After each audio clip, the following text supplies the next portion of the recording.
Well, a dramatic moment in the course, and if this kind of thing showing, well, we won't actually prove it this board, but we'll start proving it next board, that some things are unsolvable, so being a little more technical, algorithmically unsolvable. In other words, you cannot find a Turing machine.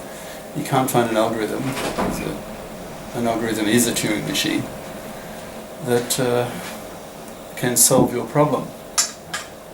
So we'll actually prove that's the case for certain examples starting next board. And next chapter, chapter 5, we'll give a whole string, a whole bunch, a lot of examples of things that are algorithmically unsolvable, that just cannot be solved, cannot be decided. There's just no algorithm that gives you a nice crisp yes-no answer to some particular problem. Right? So critical term here, like algorithmically unsolvable, right? So underlined. Now I mentioned that what's said here is, I went into that a bit at length in the first session.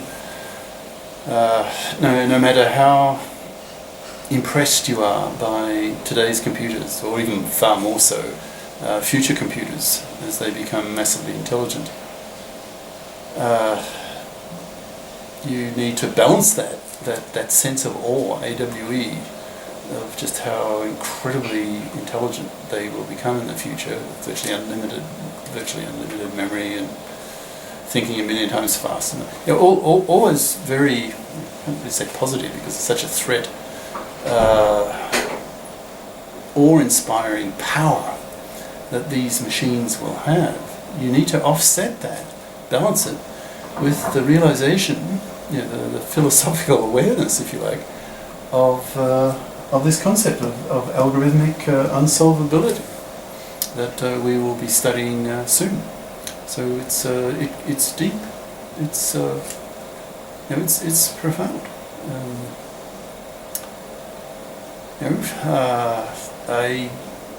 I don't know if that sort of thing really gets to you or not, but man, it gets to me.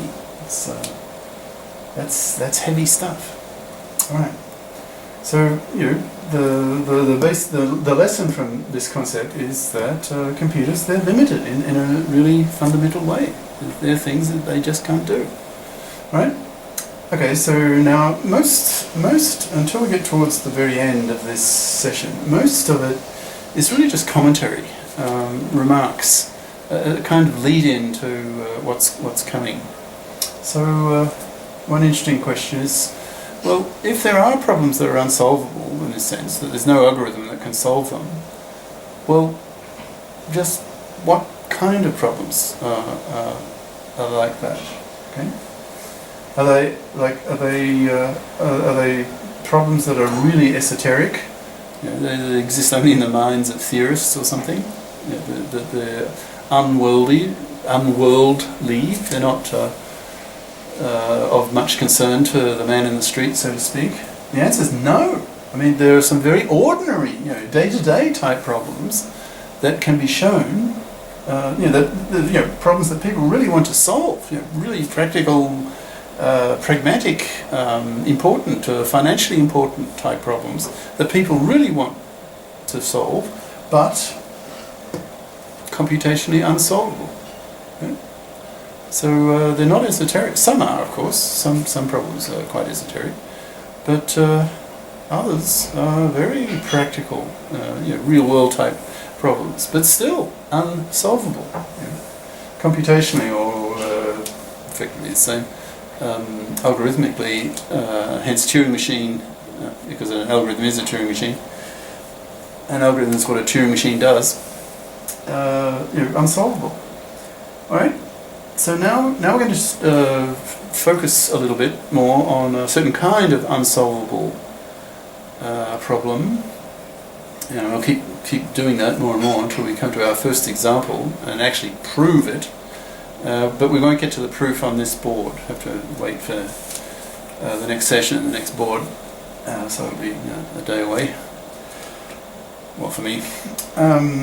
So let's talk now about a category of problem, a certain type of problem that is unsolvable. Now, take a problem. Well, I'll give you a concrete example first and then generalize.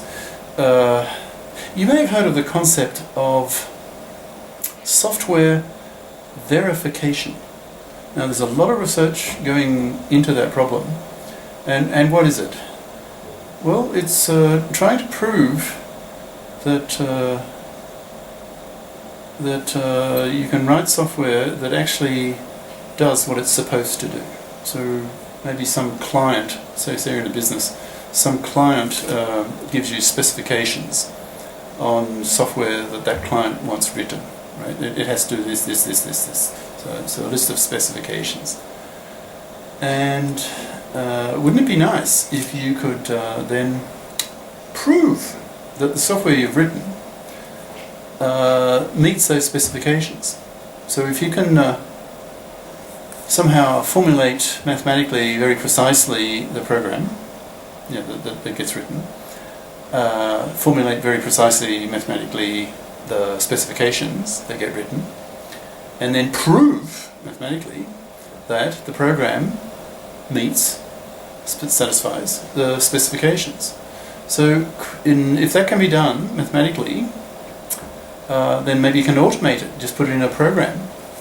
You have some algorithm, Turing algorithm if you like, in principle, which would take the program in its mathematical form, represented mathematically, and you take the specifications also represented mathematically, and then show by proof, mathematical proof, that the program satisfies the specifications, because it's all math, right?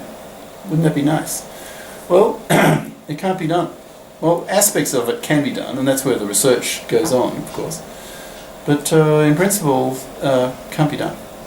And next board we'll do our first example of that sort of thing that cannot be done.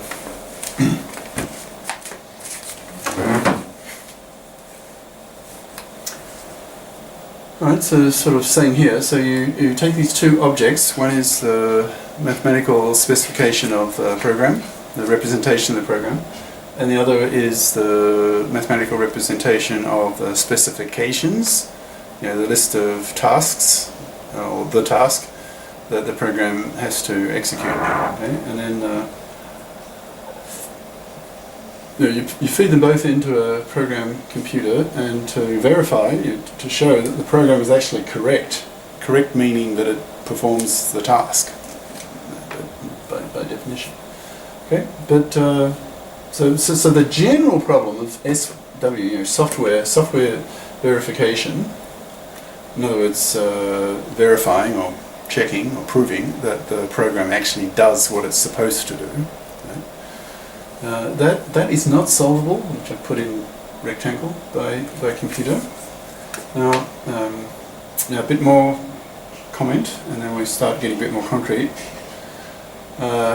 So in this section 4.2 on the halting problem, that's Turing's famous halting problem, and chapter 5, where are we? So in this section, chapter 5, we'll see several examples of computationally unsolvable